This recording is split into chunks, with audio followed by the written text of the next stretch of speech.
Bom, deixe-me apenas deixar um site para que vocês possam visitá-lo antes da nossa aula. Não para visitar agora, antes da aula, mas para ouvir sobre ele, sobre o nosso curso chamado Cadete. Alguns já o conhecem. É um curso em 10 módulos, feito ao longo do ano, um módulo por mês. Então, quem tem interesse em estudar teologia e tem dificuldade de ir semanalmente ao lugar ou fazer um curso que lhe gaste vários dias da semana e tem disposição para leitura, então visite esse site. Eu só quero deixar aí com vocês, cursocadete.com.br, podem anotar, depois com as informações podem me escrever e eu tiro as demais dúvidas de vocês. Gostaria, nessa escola dominical, de falar para vocês sobre alianças bíblicas. O que é isso? O R.R. Soares chega lá na televisão e abre um texto em Deuteronômio 28 e diz: bendita a tua amassadeira, bendito o teu rebanho, né? E assim ele faz puxa um monte de promessas bíblicas, que estão lá na Bíblia, de prosperidade, né? Falando que as crias vão aumentar, que os rebanhos vão se tornar numerosos, que a pessoa não vai ter doença, que vai morrer de ditosa velhice. Está lá, Deuteronômio 28, versículo 15 em diante. Aliás, versículos 1 ao 14, né? Falando que nada vai faltar, que a sua amassadeira, né? O lugar onde triturava o trigo para fazer a farinha, ia estar sempre cheia. E aí ele vai pegar aquele texto, o Edir Macedo vai pegar aquele texto e vai dizer: está vendo o que o texto diz aqui? Se for fiel, então sua amassadeira vai estar sempre cheia. E aí ele faz a aplicação do sermão: seja fiel, comprando aqui o óleo ungido, alguma água do Jordão, as coisas que eles vendem lá, toda aquela superstição evangélica.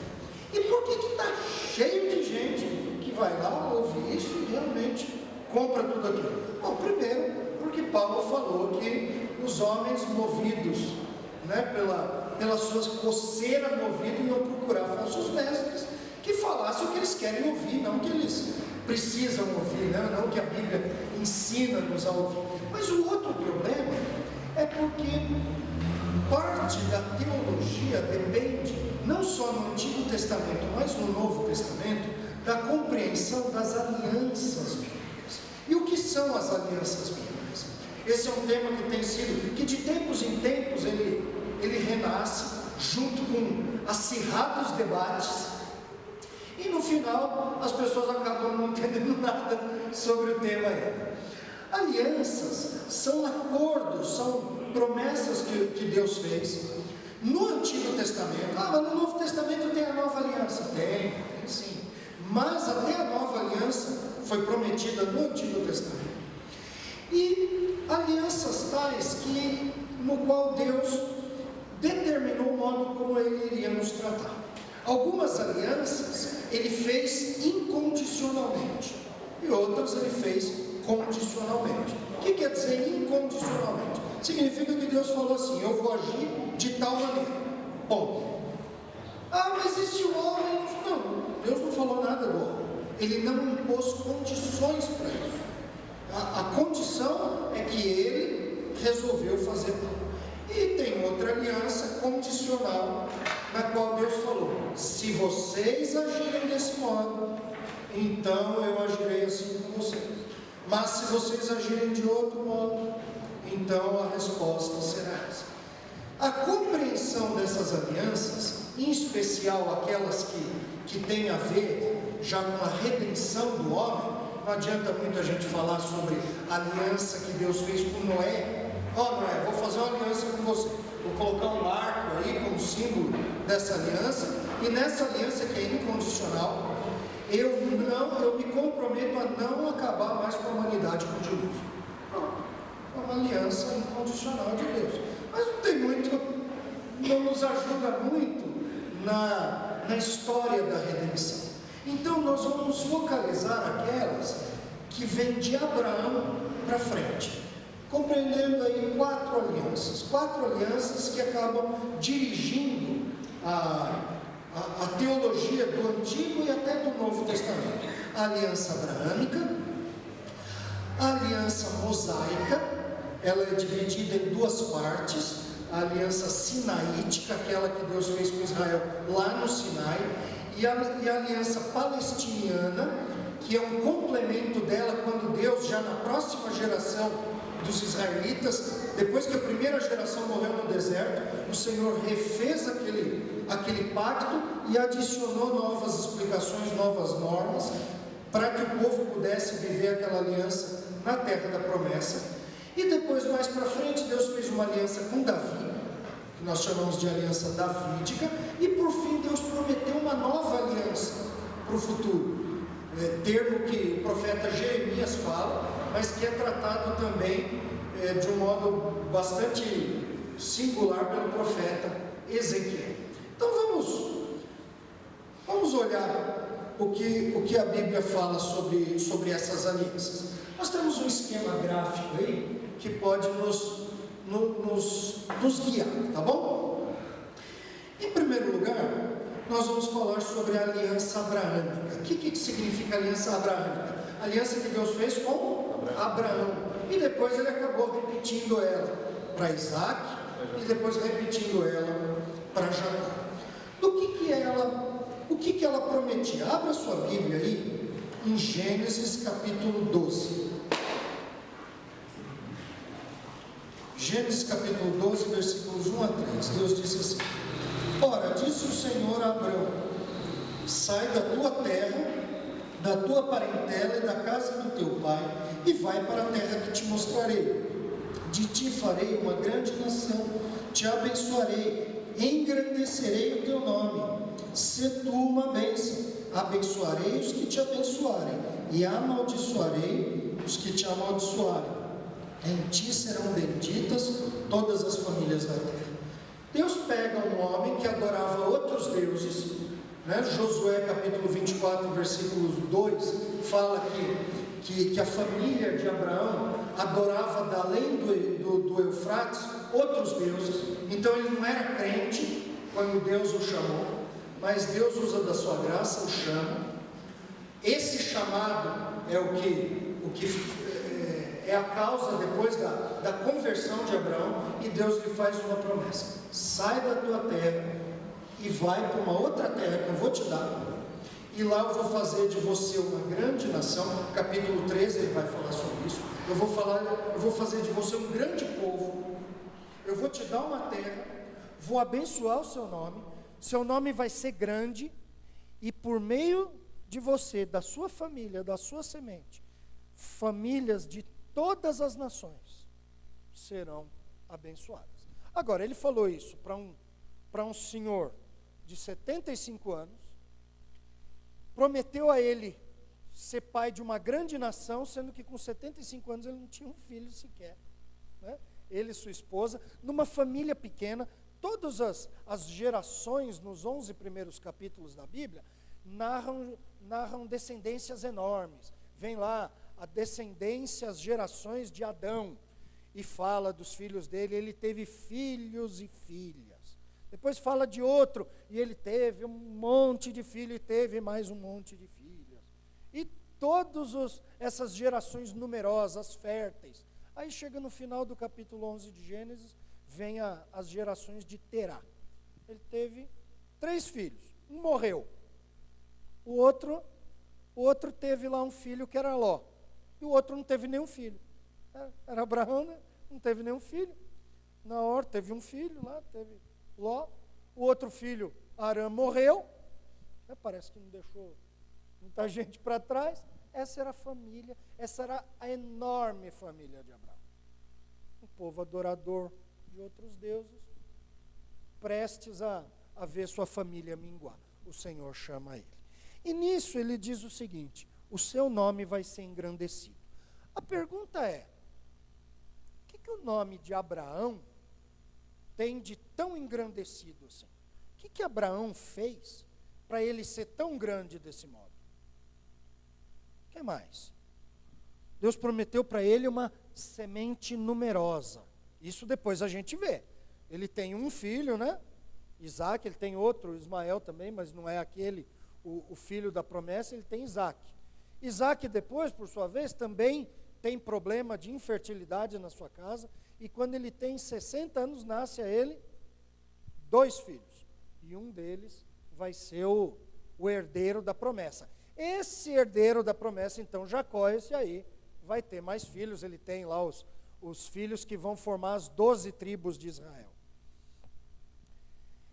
Ele também, o homem que ia ter o nome engrandecido, ele ia ser uma bênção para todas as nações. Agora, como que Abraão pode abençoar todas as nações? Você acorda de manhã e fala, ó Senhor Abraão, obrigado por ter salvo a minha vida. Você ora para Abraão? Não, nem eu. Então, por que o nome de Abraão se tornou engrandecido e por que ele se tornou uma bênção para todas as nações? Simples, por causa da semente. Semente é a palavra hebraica para descendente também. É a descendência dele. Quem é a descendência de Abraão? O povo de Israel. Muito bem. Mas por que alguém seria abençoado pelo povo de Israel? Você acorda de manhã e hasteia a bandeira de Israel. Se você for na Conde de Sarzeda, você vai encontrar a bandeira de Israel, você vai encontrar candelabro, você vai encontrar a Arca da Aliança, você vai encontrar mais produto judaico do que nas sinagogas que tem por aí. É isso? É essa a bênção de Abraão? É uma bênção por meio do povo de Israel? Bom, se a gente procurar alguma bênção de Israel para nós hoje, talvez seja alguma contenção do Estado Islâmico. Vamos torcer para Israel lutar bastante com o Estado Islâmico lá na terra dele, para não chegar aqui, né? Espero que nas Olimpíadas não tenha nenhum representante olímpico do Estado Islâmico, né? Com corrida de bomba, espero que não, né? Mas fora isso, no que Israel nos abençoa diretamente? Mas não é só por Israel. Tem um descendente especial de Abraão, que aí sim tornou o nome de Abraão engrandecido, e que é a razão de sermos abençoados, nós que não somos judeus, nós que estamos do outro lado do mundo. E quem é esse descendente de Abraão? Vai mais forte aí, quem é? Jesus, exatamente, o Senhor Jesus Cristo. Então, por causa da promessa que Deus fez a Abraão, começando a história da redenção, o Senhor já começou a preparar o nosso caminho. Ele escolheu Abraão para, por meio de Abraão, formar um povo por meio de quem ele faria muitas coisas, mas 2 principais que nos atingiriam. Em primeiro lugar, ele se revelou por meio desse povo. Pergunta: todo israelita era salvo? Ué, mas Deus não escolheu Israel? Não era o povo de Deus? Hoje o povo de Deus é a igreja. E o povo de Deus é salvo? É salvo. Como é que era o povo de Deus de Israel no Antigo Testamento? Todos eram salvos? Põe a cabeça para pensar. Lembra aí no Antigo Testamento algum texto que te ajude a dar uma direção nisso? Todo israelita era salvo? Me dá um exemplo de um israelita que não era salvo.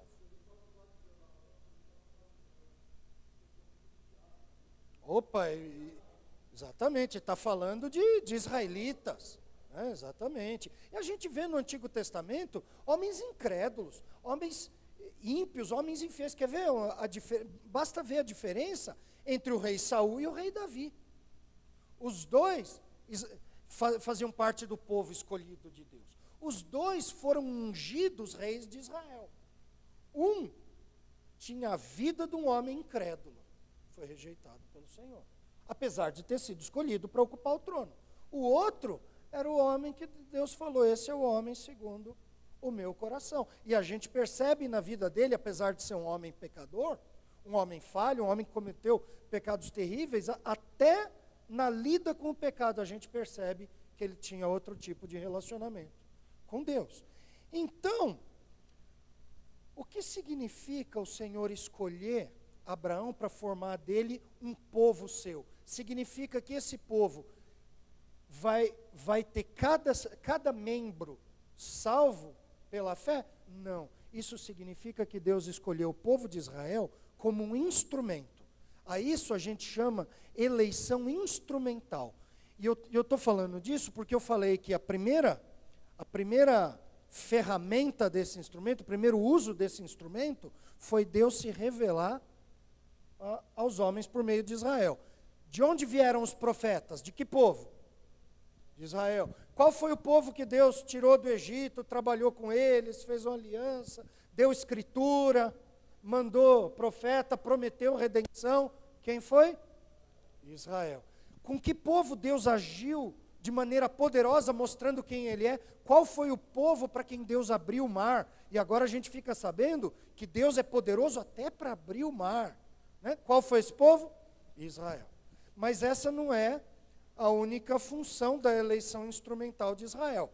Tem uma outra função de Israel importantíssima. Qual é? Como? Sacerdotal? Sim, mas eu estou pensando mais no sacerdote do que em Israel. Quem foi esse sacerdote definitivo, enviado no meio desse povo para fazer a mediação entre o homem pecador e Deus? Jesus. Estou pensando na mediação final, a mediação da salvação. Moisés foi mediador de uma aliança que era um acordo entre Deus e os homens, um acordo do qual os homens quebraram e falharam. Era uma aliança finita, mas Deus lançou mão de um outro sacerdote. Ele fez uma outra mediação, e uma mediação que de fato nos salva, é o Senhor Jesus. Então a segunda instrumentalidade desse povo, com qual Deus, a qual Deus prometeu dar a Abraão como semente, é a vinda do Messias. Então, por meio de Israel, por meio da descendência, da semente de Abraão, ele separou um povo para se revelar a nós. Isso aqui que nós temos na nossa Bíblia é fruto do modo como Deus trabalhou no meio desse povo. Até os escritores do Novo Testamento, a esmagadora maioria deles, fazem parte dessa mesma semente de Abraão. E não só isso, foi por meio desse povo que Deus mandou o Redentor, que salva não só judeus, mas nós também, gentios, que não temos nada a ver diretamente com o povo de Israel. Então Deus também prometeu isso para Abraão. O que mais? Ele prometeu uma terra em possessão perpétua. Abre lá e vamos ver que terra é essa. Gênesis 15, versículos 17 em diante. Olha só. Passados muitos anos, passados mais de 20 anos da promessa de que ele ia ter descendentes, que ele ia herdar uma terra, Deus falou assim: ó, essa terra aqui vai ser sua, viu? Ele estava sozinho ainda, ele falou: Senhor, como é que eu sei que vai ser minha mesmo? Não tenho filho até hoje. Então Deus vem, renova a aliança com ele. E diz o seguinte, olha o versículo 18 em diante. Naquele mesmo dia fez o Senhor aliança com Abraão, dizendo: a tua descendência dei esta terra, desde o rio do Egito. Esse rio do Egito não é o rio Nilo, é um rio que divide o sul de Israel, o sul da faixa de Gaza hoje, da península do Sinai. Como é que a gente sabe que tem que ser esse? Porque quando Israel ainda estava na península do Sinai, eles estavam fora da terra prometida. Né? Então, a terra da promessa não vai até no Egito. Então, ela para mais ou menos onde é o limite sul de Israel hoje. Mais ou menos uns 30 quilômetros de onde termina a faixa de Gaza hoje. E vai até onde? Até o grande rio Eufrates. Aí é surpreendente. Porque Israel, de sul a norte, não está nem na metade do caminho até o rio Eufrates, lá em cima. Lá na Síria, lá no norte do Líbano. pois Deus prometeu essa terra inteirinha para esse povo que descenderia de Abraão. Esse povo já dominou essa terra toda? Já? Até o Líbano? Até o Eufrates? Não. Com Davi e com Salomão, o máximo que aconteceu foi Davi chegar lá, dominar umas cidades sírias e falar, agora vocês têm que pagar imposto para a gente. Mas só isso. Os israelitas nunca moraram até lá no norte, até o rio Eufrates. Aliás, eles não chegaram nem na metade do caminho. A tribo mais ao norte, Dan, fica um pouquinho mais do que 1/3 do caminho de norte a sul até o rio Eufrates. Mas Deus prometeu isso. E aí ele diz que no meio dessa terra estaria o território queneu, quenezeu, cadmoneu, eteu, ferezeu, refaíns, o amorreu, cananeu, girgazeu, o jebuseu. É toda a terra, todas as tribos, todos os povos que moravam naquela região, de sul até o norte, até lá no rio Eufrates. Então Deus faz essa promessa para Abraão também, uma posse que seria deles perpetuamente. Ele também promete para Abraão que ele seria pai de reis. Tem gente que fala assim, Deus não queria que Israel tivesse rei. Será que é verdade? Porque quando vem Saul, né, aí parece uma rebeldia do povo, e dá a impressão que Deus não queria nunca que Israel tivesse reis. Mas isso não é verdade. Deus prometeu para Abraão, você vai ser pai de reis. E quando chega lá em Gênesis 49, quando Jacó está dando a bênção aos filhos, é dito até de que tribo viria o rei. Ele fala assim, e você, Judá, você é um leãozinho, o cetro jamais se apartará da sua mão. Então Deus tinha plano sim, de reger Israel por meio de um rei. Mas isso ia ser na hora certa, segundo o coração do Senhor. O que o povo fez foi querer um rei segundo o seu próprio coração. Eles foram lá e pediram o seguinte, a gente quer um rei que nem o das outras nações. Mas que nem o das outras nações eu não quero dar. Que nem o das outras nações, é isso aí que vocês conhecem, esses povos desviados do Senhor, esses reis maus, corruptos, é isso que vocês querem? É. Então tá bom, então vou dar um rei igual que vocês querem. Aí veio Saul, da tribo que o Senhor não tinha escolhido para governar, mas ainda assim ele deu e puniu o povo com isso. Os filisteus foram a vara do Senhor nessa época, mas aí o Senhor graciosamente levanta o rei que ele escolheu, da tribo que ele escolheu, no tempo que ele escolheu, e Israel é abençoado. E finalmente, essa é uma aliança incondicional. Quando Deus fez essa aliança com Abraão, ele mandou Abraão cortar os animais. Esse era um jeito antigo de fazer contrato, não tinha cartório, tabelião, vai lá, registra a firma, não tinha isso.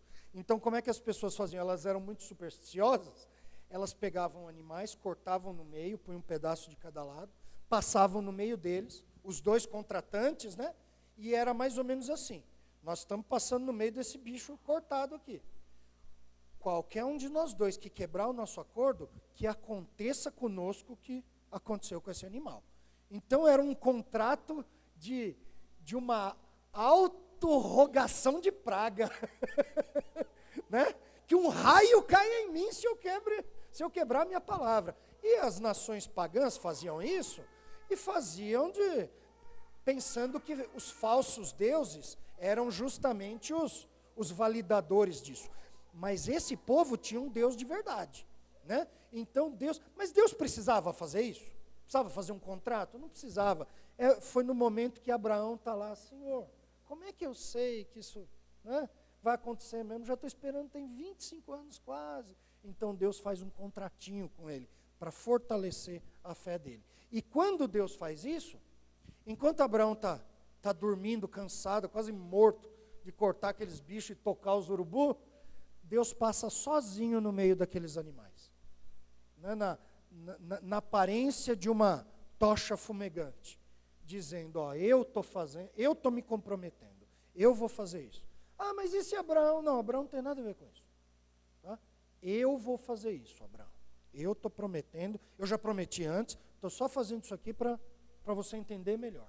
Eu vou te dar essa terra, eu vou trazer, por meio da sua semente, bênção para toda a terra. Os seus descendentes vão habitar nessa terra aqui, toda, lá do Eufrates até o Egito, perpetuamente. Quando a história terminar, é lá que eles vão estar habitando. Aliança abraâmica, é isso. Esse povo, o que aconteceu com o povo de Israel? Deus até avisou para Abraão o seguinte: eles vão para uma terra estrangeira, eles vão para o Egito, eles vão ficar 400 anos lá, vão ser escravizados, e de lá eu vou tirar eles. E Deus fez isso, né? Você não assistiu a novela? Como é que chamava a novela da Record? Como é que chamava? 10 Mandamentos, né? Super bíblico. Eu não sei, eu não assisti nenhum capítulo. Mas quando passava uma outra, que eu acho que devia ser de Davi, de vez em quando alguma irmã da igreja chegava e me perguntava assim: ô pastor, é verdade que a mulher de Saul falou tal coisa? Eu falei, eu sei lá, eu nunca vi isso na Bíblia. Onde você já viu isso? Não, é que eu vi na novela. Eu falei, esqueça aí. Não. Bom, estou brincando aqui, é só para lembrar que o Senhor pegou esse povo como cumprimento à aliança abraâmica, fez ele crescer no Egito, né? A família de 75 pessoas virou um povo por volta de 2 milhões de pessoas, só os homens eram 600 mil, põe uma mulher para cada homem, 1.200.000, põe mais uma criançadinha aí, você vai chegar a 2 ou 3 milhões, né?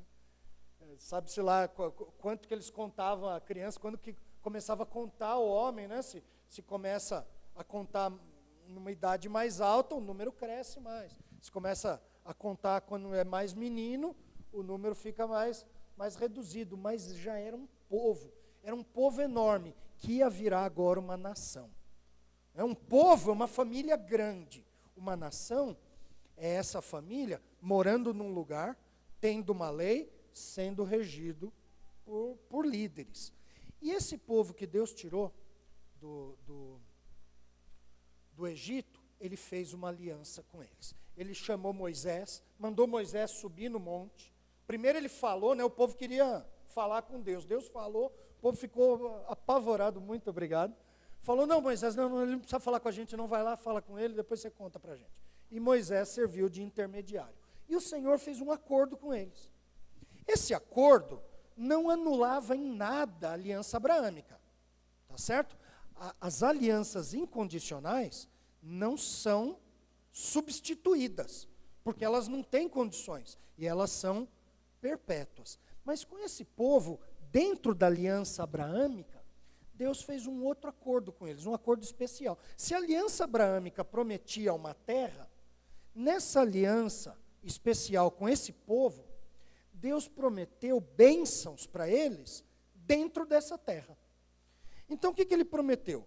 Ela foi uma aliança celebrada lá no Monte Sinai. Ela regulamentava a vida do povo da aliança. Então a aliança mosaica, quando a gente vai ler Êxodo, vai ler Levítico, a gente vai ver que não tem só cerimônia, não tem só indicações da vontade moral do Senhor, tem leis do dia a dia. Se a sua cerca, se você está com o animal solto e não tem cerca, ele vai lá, come a plantação do vizinho, você tem que ir lá e ressarcir o vizinho. Pô, mas o que isso tem a ver com a Bíblia? Porque Deus está tirando um povo escravo de uma terra e vai colocá-los numa outra que Ele vai lhe dar, e eles vão virar um povo, eles vão ter que conviver como um povo, eles vão ter lei de um povo, vão ter a direção como a de um povo. O Senhor é o chefe máximo, mas Ele vai colocar líderes humanos para reger esse povo. E a lei era justamente o que guiava essa vida na terra da promessa. Essa aliança também dava condições do desfrute da bênção da presença de Deus. Deus chamou esse povo e falou, ó, vocês vão ser o meu povo e eu vou ser o Deus de vocês. Eu vou dar aquela terra para vocês e vou habitar no meio dela. Esse habitar no meio dela não foi uma coisa tão simbólica no meio do povo de Israel. O Senhor mandou eles fazerem até uma tenda onde a presença dele estaria de modo especial. Ah, quer dizer que Deus não ia estar no resto do universo? Ia sim. Mas Deus não está em toda parte? Sim, mas no meio de Israel, a presença dele ia ter outras implicações. Era como se ele estivesse ali, em pessoa, claro, em pessoa ele estava, né? Mas como se ele fosse ali uma pessoa sentada, no meio do trono do povo, olhando para cada um dos seus súditos, e como um rei santo, ele não ia aceitar qualquer tipo de vida, né? Você sai daqui, chega na sua casa, aqui você cumprimenta os irmãos, fala, ô irmão, ô Deus abençoe, ô varão, né? A gente tem um evangeliquez, né? A gente usa o evangeliquez. E aí na igreja, ô irmão, Deus abençoe, ó, a paz, que o Senhor abençoe essa semana, vou orar por você. A senhora, né? Você fala com o meu irmão, não é a senhora, é a senhora, né? Um evangeliquez bonito. Mas aí você chega na sua casa, aí você pode ser quem você é.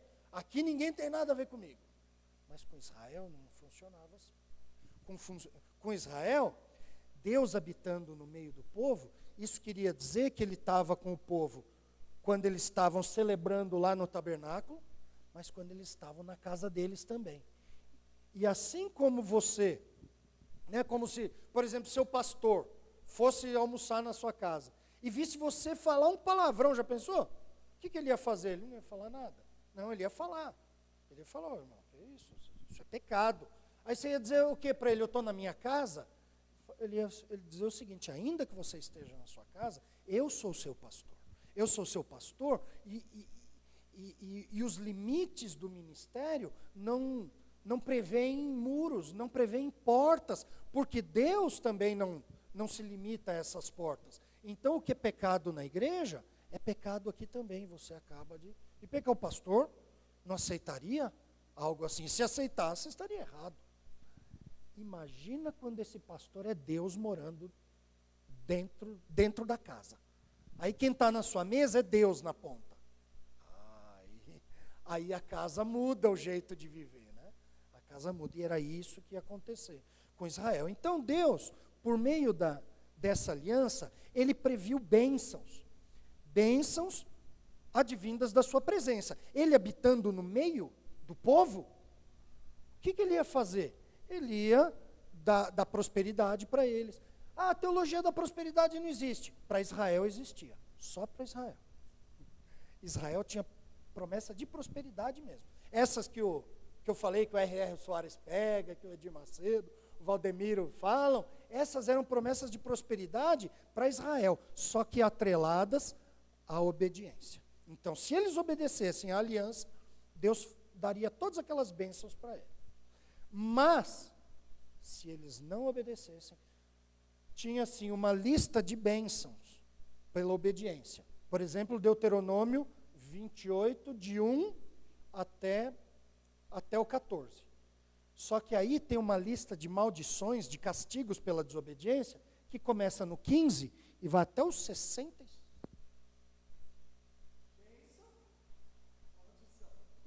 Castigo pelo descumprimento da aliança. Então, esse era um acordo que previa condições. Essa, como era uma aliança condicional, essa aliança Deus perguntou para o povo. Para Abraão ele não perguntou nada. Você quer, Abraão? Abraão estava roncando, estava dormindo lá. Mas com o povo, Moisés vem e fala, Deus falou isso. Vocês vão ser o meu povo, vão ser uma nação de sacerdotes, vão ser propriedade exclusiva. Vocês querem? Aí o povo se reuniu e respondeu assim, conforme tudo que o Senhor falou, isso faremos. Aí começa o capítulo 20 de Êxodo com os 10 mandamentos. Mas o capítulo 19 é esse acordo.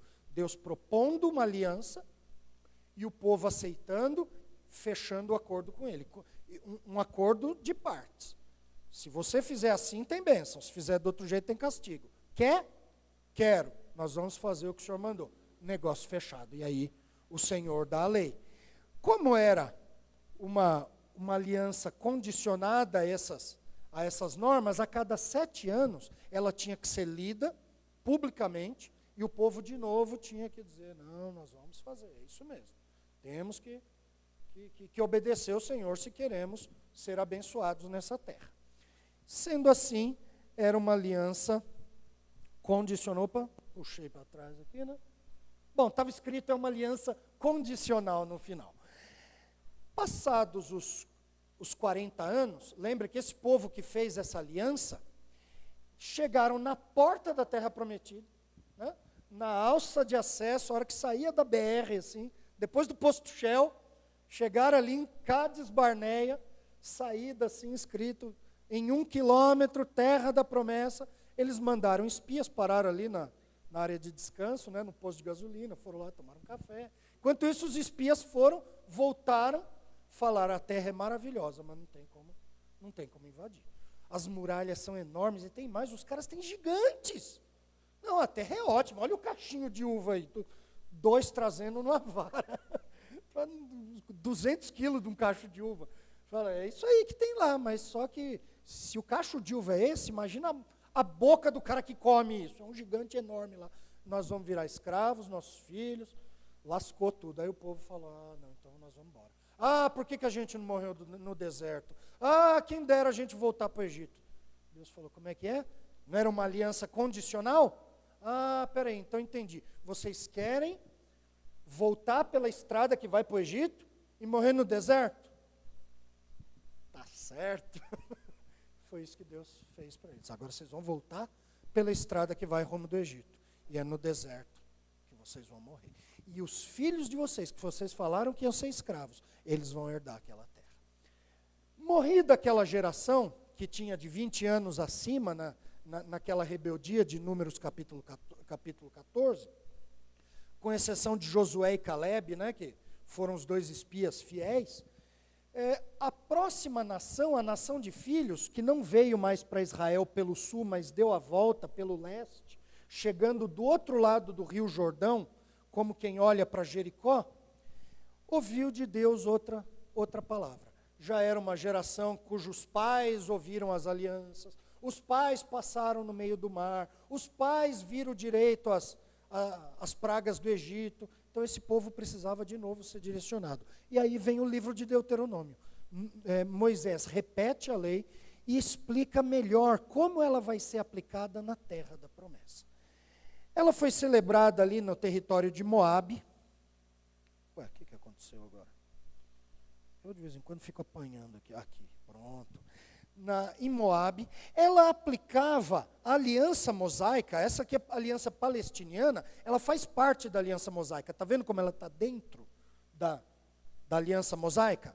E as duas estão dentro da aliança abraâmica, porque as duas abrangiam o povo que era descendente de Abraão. Então ela aplicava a aliança mosaica à vida na terra da promessa. A obediência a essa aliança traria 3 P's: paz, prosperidade e permanência na terra. Tá certo? A cada geração. Então, vocês querem ficar em paz? Obedeçam a aliança mosaica. Cumpram a lei dos judeus. Vocês querem ficar ricos? Ou seja, não riqueza por riqueza, mas querem ser prósperos, querem almoçar e jantar banquetes? Deus fala, eu vou dar isso para vocês. Vai chover no tempo certo. Vocês vão plantar um tanto, vão esperar colher um tanto, vocês vão colher muito mais, vocês vão fazer celeiros, vocês vão viver em fartura, desde que me obedeçam. E tem mais, vocês querem continuar nessa terra? Querem que não tenha guerra e querem ficar aqui sem ser mandados embora? Me obedeçam, porque se não me obedecerem, no lugar de paz vai ter guerra. No lugar de prosperidade, vocês vão passar fome, não vai chover, vocês vão ter doença, tudo quanto é tipo. E tem mais, vocês vão ser exilados daqui. Eu vou trazer uma nação de longe, cuja língua vocês não conhecem, e essa nação vai matar jovens e moços e velhos, e vai levar vocês para longe, e quando vocês forem para longe, nem na terra dos outros, vocês não vão ter paz. Vocês vão dormir sem saber se vão acordar, vocês vão ter medo, porque vocês vão ser perseguidos. Esse é o castigo de vocês não me obedecerem. Sendo assim, como não podia ser diferente, é uma aliança condicional, condicionada à obediência ou não do povo de Israel. Então, quando a gente fala da lei do Antigo Testamento, são essas duas bolinhas aí. aliança mosaica, aliança palestiniana. Com quem foi feita essa aliança? Com que povo? Com Israel. Para ser aplicada em que terra? Na terra prometida, na terra da promessa. E que bênçãos eles teriam? Paz, prosperidade e permanência nela. Que parte nós temos nessa aliança mosaica? Nós como gentios, que parte nós temos nela? Não temos. Ah, mas a gente não aprende nada com a aliança? Claro que aprende. Você lê os 10 mandamentos, você não aprende? Sobre a vontade do Senhor, sobre o desejo de santidade, de fidelidade, de uma adoração somente a Ele, de fidelidade conjugal, de respeito pelos pais. A gente não aprende isso, de falar a verdade, de não cobiçar. Pô, isso aí são pilares da vida cristã. Mas isso são pilares da vida cristã como informações teológicas, como ensinos teológicos, e não como lei imposta à igreja. Com a igreja não foi feita essa aliança mosaica. Também não nos foi prometido aquela terra. Ah, me converti, agora tenho que mudar para Jerusalém. Mudar para Tel Aviv, ou Haifa pelo menos, né?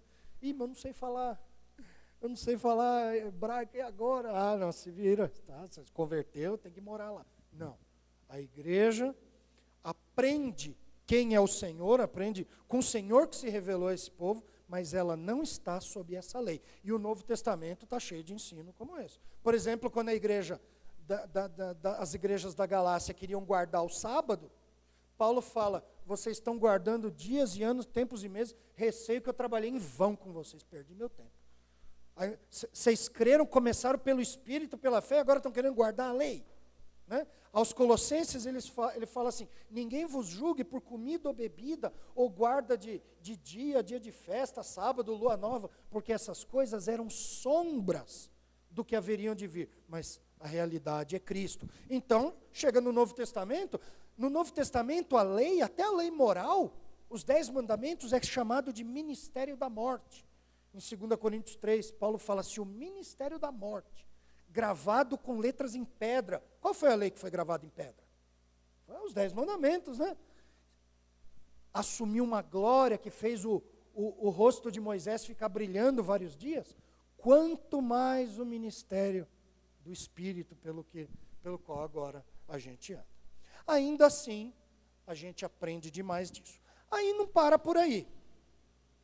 Qual a próxima aliança? É a aliança davídica. Deus fez uma aliança com Davi.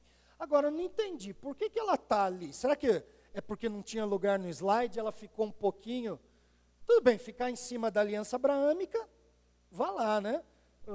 Os descendentes de Davi também são descendentes de Abraão.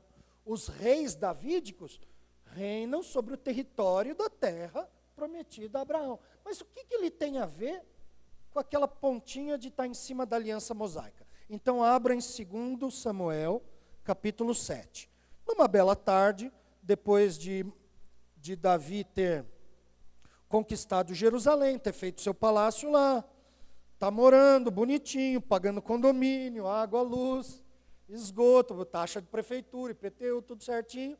Ele está lá, ele sai na varanda dele, na varanda gourmet dele, ele olha para o tabernáculo que ele fez lá para a Arca da Aliança, que ele teve que trazer de volta, que foi perdida muito tempo antes, trouxe para Jerusalém, ele olha e fala, não acredito. Eu morando num palácio, e a Arca do Senhor morando numa barraca velha lá, da marca Regan. Não admito isso. Chama o engenheiro, Natan, vem aí, ó. O projeto é esse aqui, eu vou fazer. O que você acha? Não, acho excelente. Joia. Fecharam os negócios, assinaram o projeto, só que no caminho de ir fazer o registro na prefeitura, Natan ouve Deus falar, ó, vai lá e volta, fala para Davi que ele não vai construir nada. Na verdade, ele não vai me fazer casa nenhuma. Ao contrário, eu é que vou fazer uma casa para ele. 2 Samuel 7, versículo 11 em diante. Desde o dia em que mandei que houvesse juízes no povo de Israel, dar-te-ei, porém, descanso de todos os teus inimigos.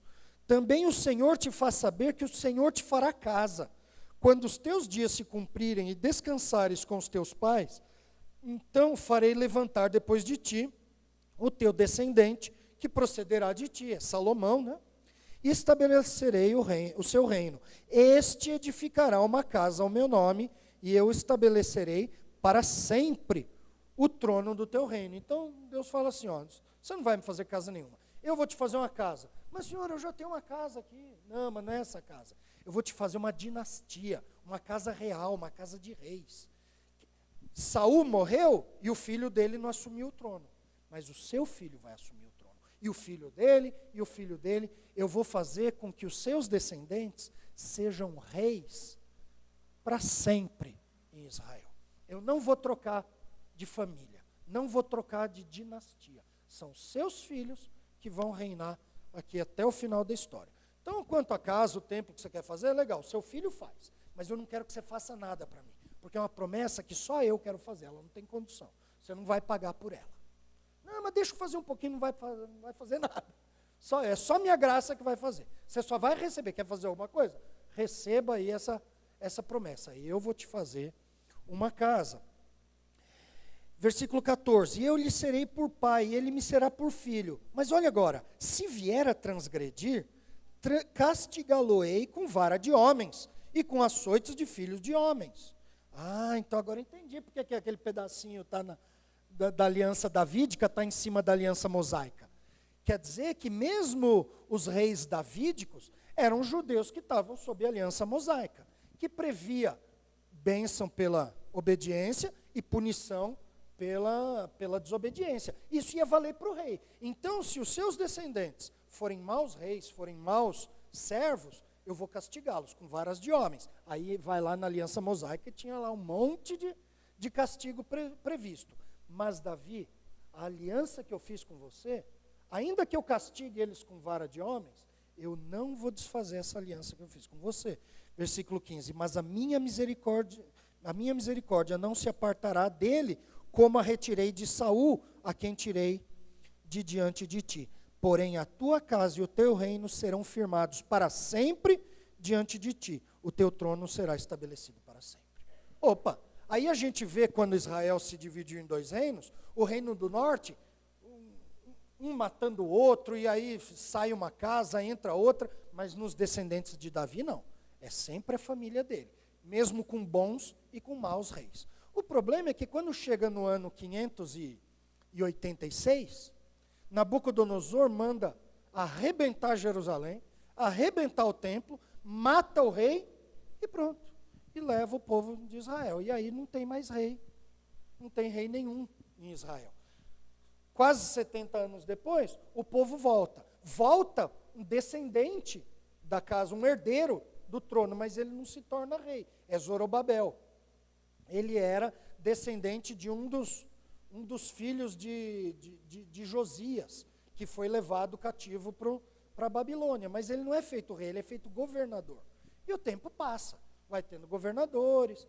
Aí a gente chega no ano 167, quando um rei Antíoco, um grego que dominava no norte da Síria, vem e domina Jerusalém e manda sacrificar um porco dentro do templo e proíbe o judaísmo e quer destruir as escrituras.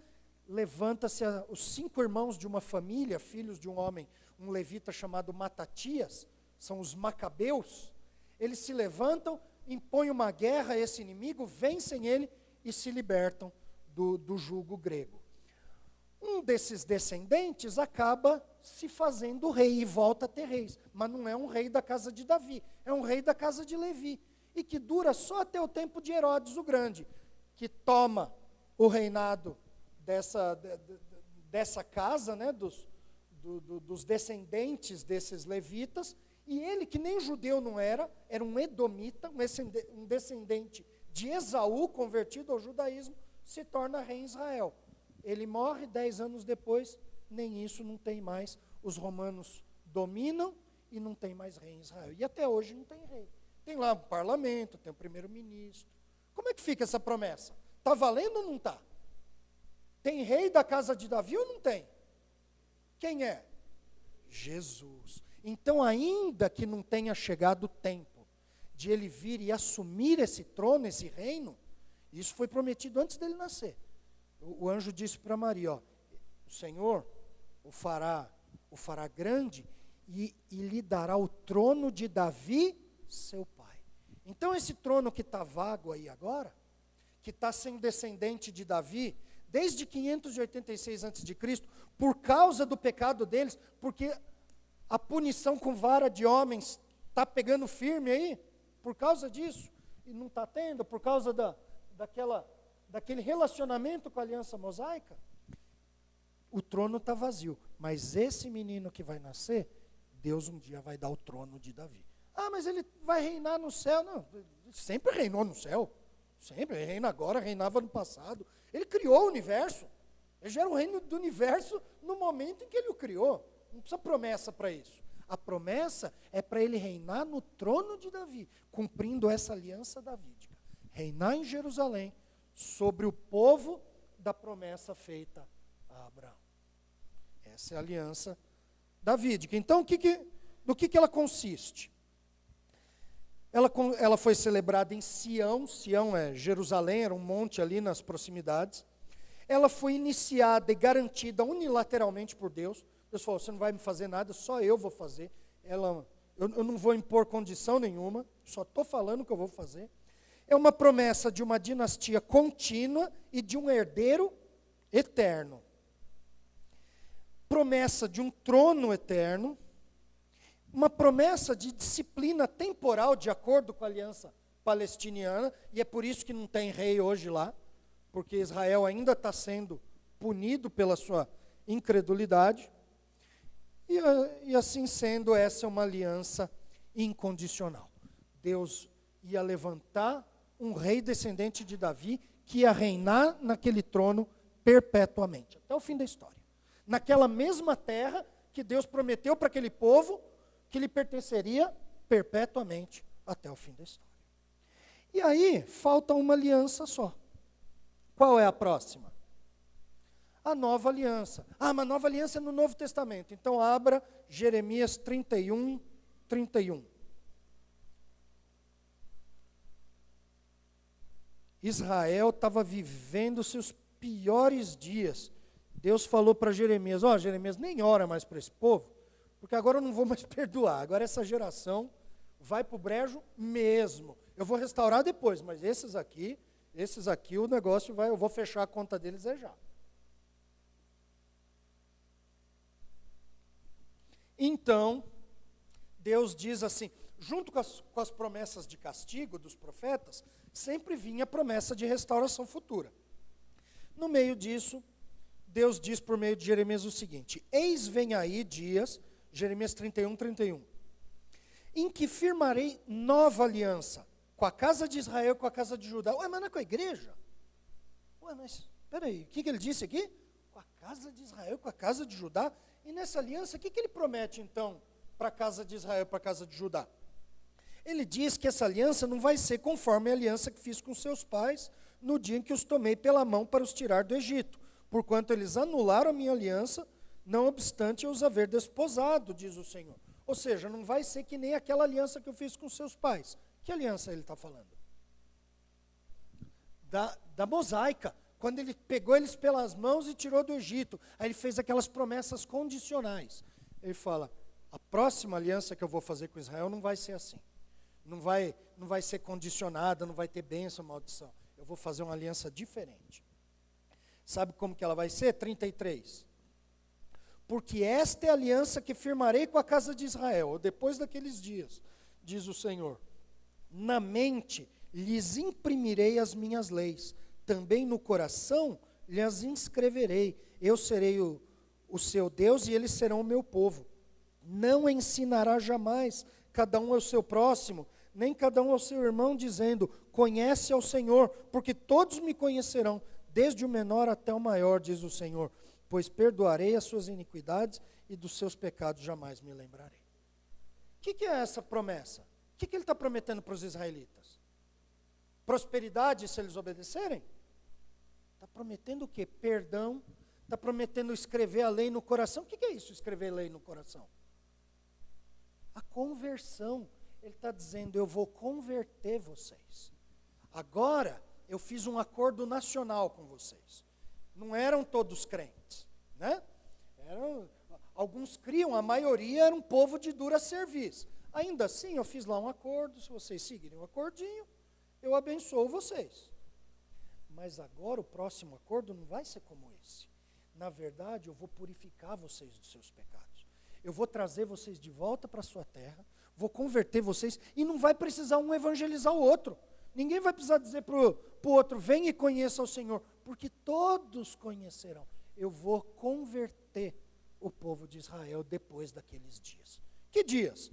Depois dos dias que ele promete punição sobre todo mundo. Qual é esse tempo onde o Senhor vai trazer punição sobre todo mundo?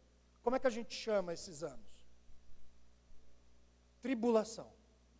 Ele diz que depois disso, abram lá em Ezequiel 36, olha do versículo 24 ao 28. Ele fala, tomar-vos-ei de entre as nações, e vos congregarei de todos os países. A aliança mosaica disse, se vocês não obedecerem, vou espalhar vocês pelo mundo. Na nova aliança, ele diz assim, eu vou trazer vocês, eu vou reunir vocês do mundo. Sim, amém, eu também. Eu vou reunir, eu congregarei vocês de todos dos países e trarei para a vossa terra. Então aspergirei água pura sobre vós e ficarei purificados. Eu vou lavar o pecado de vocês. Eu vou purificar vocês. De todas as vossas imundícias e de todos os vossos ídolos vos purificarei. Dar-vos-ei novo coração. Porei dentro de vós espírito novo. Tirarei de vós o coração de pedra e darei um coração de carne. Porei dentro de vós o meu espírito e farei que andeis nos meus estatutos. Guardareis os meus juízos e os observareis. Habitareis na terra que vos dei a vossos pais. E vós sereis o meu povo, eu serei o vosso Deus. Aí, quando chega lá então, Deus vai fazer o quê? Deus vai congregar de novo. Os israelitas estão espalhados. Ah, mas Deus agora não liga mais para Israel. Hoje o povo de Deus é a igreja. É verdade. Mas quem disse que pelo fato de sermos povo do Senhor, que o Senhor tem que anular as promessas feitas para Israel? Uma coisa não tem absolutamente nada a ver com a outra. Na verdade, Romanos capítulo 11 diz que o evangelho chegou até nós porque Deus, nesse tempo, endureceu Israel. É como se fosse um galhinho que ele quebrou e afastou, pegando um galho lá da oliveira brava, e colocando no lugar. Só que no mesmo livro, no mesmo capítulo de Romanos 11, ele diz que um dia ele vai pegar esse galinho de volta e vai reenxertar, que ele é poderoso para reenxertar. E ele diz, se o afastamento e endurecimento de Israel foi uma bênção, porque fez o evangelho chegar aos gentios, quanto mais a sua plenitude. Ou seja, se eu trouxe bênçãos para o mundo, quando eu endureci e afastei Israel, imagina as bênçãos que eu vou trazer quando eu trouxer eles de volta. E quando isso acontecer, todas as alianças incondicionais se cumprem. Esse povo, acabamos de ler aqui em Ezequiel, que Deus vai trazer esse povo de volta para quê? Para aquela terra prometida a Abraão. Um povo novo agora convertido, e que vai ser regido por quem? Quem vai ser o rei desse povo? Quem volta para assumir o trono de Davi e reinar sobre o povo a quem foi feitas essas promessas? Jesus. E isso é bênção só para Israel naquela época? Abram lá em Isaías capítulo 2. Vamos entender que bênção que Deus falou que vai trazer, que vai ser maior quando ele reenxertar Israel nesse galho, né? Se o endurecimento fez o evangelho chegar aos gentios, que bênção maior que essa pode acontecer quando ele restaurar os judeus? Diz assim, Isaías 2, versículos 2 a 4. Nos últimos dias acontecerá que o monte da casa do Senhor será estabelecido no cimo dos montes e se elevará sobre os outeiros. E para ele afluirão todos os povos. Está falando de Sião, o monte do Senhor, onde será a sede, não só do governo de Israel, mas também da palavra santa que vai reger o mundo. E ele diz que para lá fluirão as nações, não só os judeus. Não vão ser só os judeus que vão a Jerusalém adorar o rei magnífico, o rei eterno. Ele diz, para lá afluirão as nações, todos os povos. Irão muitas nações e dirão, vinde, subamos ao monte do Senhor e à casa do Deus de Jacó, para que nos ensine os seus caminhos e andemos pelas suas veredas, porque de Sião sairá a lei e a palavra do Senhor de Jerusalém. Ele julgará entre os povos e corrigirá muitas nações. Estas converterão as suas espadas em relhas de arados e suas lanças em podadeiras. Uma nação não levantará a espada contra outra nação, nem aprenderão mais a guerra. Então, aqui é quando a nova aliança se cumpre com Israel e com Judá. Mas e hoje? A gente vive os benefícios da nova aliança. Pelo menos as bênçãos espirituais nós vivemos sim. Deus também não nos purificou, não tirou o coração de pedra e não colocou um coração de carne, não nos pôs dentro o seu próprio espírito. Fez isso, mas em nós não se cumprem aquelas promessas ainda do passado, que aguardam um cumprimento ainda mais glorioso no futuro. Quando a gente entende somente isso, somente as alianças, mais da metade da nossa teologia acaba se tornando muito mais bem definida. É a isso que dão o nome de dispensacionalismo, diferente do que você já ouviu, né? Que o dispensacionalista crê num arrebatamento secreto. Eu nem sei o que é arrebatamento secreto. Eu não consigo nem imaginar como é que vai ser arrebatado um monte de gente e ninguém vai perceber. Mas o dispensacionalista crê que vai amarrar Satanás com corrente. A interpretação da Bíblia, ela é literal no que é literal e ela é figurada no que é figurada. E qualquer um de nós é capaz de pegar essas coisas, justamente porque ela foi escrita na mesma língua, né, usando o mesmo tipo de comunicação que nós usamos. Se eu conto uma piada, vocês entendem. Se eu faço uma ironia, vocês entendem. Se eu sou sarcástico, vocês entendem. Se eu falo assim, eu morri de rir, vocês não falam assim, Senhor, recebe essa alma. Vocês entenderam? É uma figura de linguagem. Então os textos, bastando serem compreendidos dentro do seu sentido normal, leva-nos a crer justamente no que o Senhor prometeu no futuro. Uma igreja transformada, glorificada, reinando com Cristo.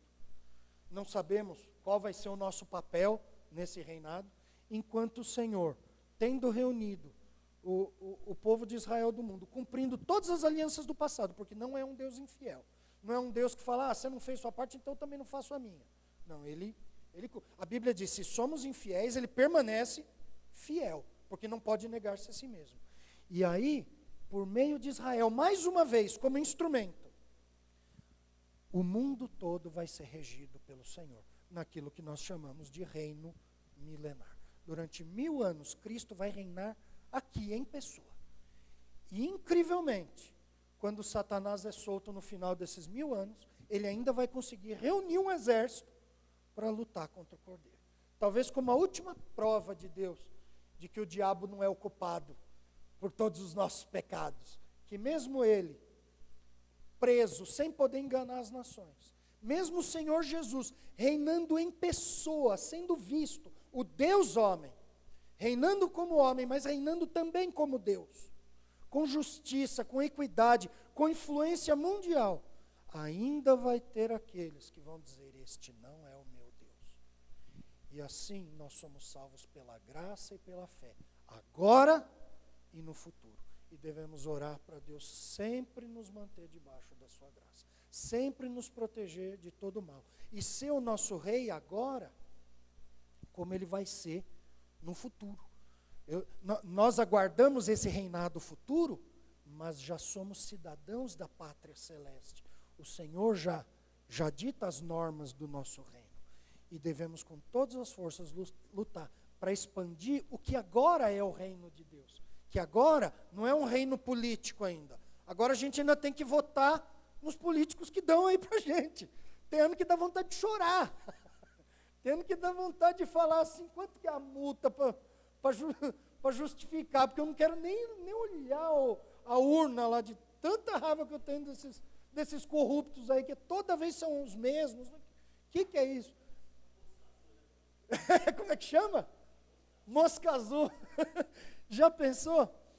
Mas que o reino do Senhor, que agora é influência da sua palavra, conversão por meio da fé, seja expandido por nós, por meio da pregação do Evangelho e da demonstração da nossa vida transformada. Amém. Passei do tempo.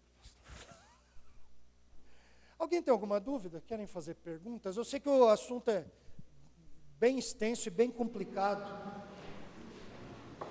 Esse rei edomita que você fala que estava na casa de Judá, quando... É o rei Herodes. É o rei Herodes, é isso que eu queria saber. É o rei Herodes, eu tenho umas curiosidades sobre o rei Herodes. O pai dele era edomita e ele servia o rei Asmoneu antes dele. O problema é que esse rei Asmoneu, ele foi traído por um irmão que assumiu ilegalmente o trono. Então Herodes lutou contra ele e acabou assumindo o trono para ele. E aí ele ficou, ele era um judeu convertido, assim como seu pai, como sua família. Os edomitas, apesar do sangue, nessa época, tinham sido assimilados pelos israelitas. Mas ainda assim, no reino lá, nessas promessas, conta a tribo da qual a pessoa vem, e ele nem de Israel. E Edomita já tinha guerreado muito com Israel, né, os Edomitas, né? E o Herodes, então, ele não era judeu de nascimento. Não. Só assim, de religião.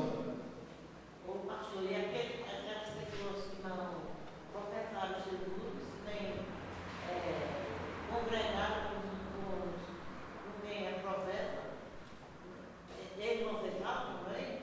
Hoje, Não, quando Jesus vier. como é que é? Faz de novo. Aqueles que não professaram Jesus Ah, entendi. e que não vêm à igreja, se unir com o povo de Deus, mas no seu coração eles creem. Aí vai pensar, meu Deus, né? Não sei, Deus conhece o coração. Agora, uma coisa é certa, quem crê no Senhor Jesus é mais do que uma coisa interna no fundo do coração. Não, eu creio lá na minha casa. A gente está na era dos desigrejados. Não, porque o que importa é a fé do meu coração, eu fico lá na minha casa. O problema é que quem se converte ao Senhor não quer mais ficar só na casa. Porque Deus fala assim, eu vou purificar vocês, eu vou colocar outro coração. Então quem é convertido, não tem mais o antigo coração que quer ficar dentro de casa, que não quer se relacionar com a igreja do Senhor. Então, eu acho que a gente tem bons motivos para duvidar de algumas conversões que as pessoas dizem que tem, mas que nem transformou a vida delas e nem uniu elas ao povo do Senhor. Então, claro que é o Senhor que conhece o coração. Ele nos deu elementos para fazer um julgamento externo. E a gente deve avaliar até onde dá mesmo. Fala, julguem tudo. Não, um prega, outro julga. Julguem todas as coisas, retenham o que é bom. Vocês não julgam aí entre os irmãos? Então a gente tem que ver isso, tem que disciplinar. Mas há um campo em que só Deus pode julgar, porque só Ele conhece. O problema é que a vida da pessoa, às vezes a pessoa tem uma vida tão distante, e ela fala assim, você não sabe o que eu tenho aqui. Eu sei sim, dá para ver do lado de fora. E a Bíblia fala lá em Hebreus, né? Não despreza a tua congregação, meu costume. Sim, Exatamente, já tinha esse problema lá, né? Obrigado, pastor Thomas.